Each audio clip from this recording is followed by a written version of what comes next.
시행을 한 달 앞두고 검수완박 법안이 다시 이슈로 떠올랐습니다. 민주당은 검찰이 직접 수사할 수 있었던 이 6대 범죄에서 부패와 경제만 남겨두는 검수완박 법안 통과시켰죠.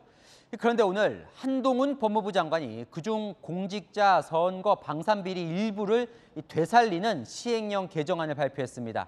민주당은 검수완박을 무력화시켰다며 전면전 쿠데타라고 강력 반발했습니다.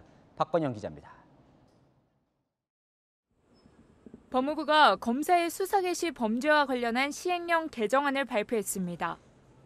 다음 달 10일부터 시행되는 이른바 검수완박법에 대응한 조치입니다.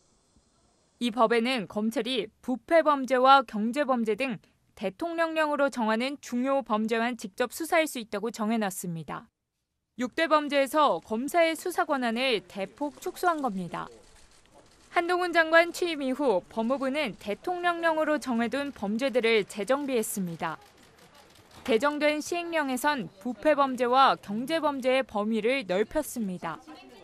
공직자나 선거 범죄라도 직권남용이나 허위 공문서 작성 등은 검찰이 직접 수사하는 부패 범죄로 볼 수 있다고 분류한 겁니다. 방위산업 범죄 역시 경제 범죄의 성격이 있는 만큼 직접 수사할 수 있다고 봤습니다. 검찰청법 개정 없이 시행령을 고쳐서 검찰의 수사 권한이 늘어난 셈입니다. 검수완박법에 포함된 등이라는 표현의 해석도 구체화했습니다. 지난 4월 입법 당시 검찰청법 개정안 원안에는 부패범죄, 경제범죄 중이라는 표현이 있었지만 여야 합의 과정에서 부패범죄, 경제범죄 등으로 수정됐습니다. 법무부는 등은 예시적 열거 방식인 만큼 무고나 위증처럼 사법질서 저해 범죄도 직접 수사 대상에 포함시켰습니다. 한동훈 장관은 헌법재판소의 권한쟁의 심판전에 개정법이 시행될 경우를 대비한 조치라고 설명했습니다. 위헌 결정이 나기 전까지 이 법이 시행되었을 경우에 나올 수 있는 법의 공백과 국민의 피해를 최소화하기 위해서 만전을 기하는 것도 법무부의 임무입니다. 검수완박을 주도했던 민주당은 전면전을 예고했습니다.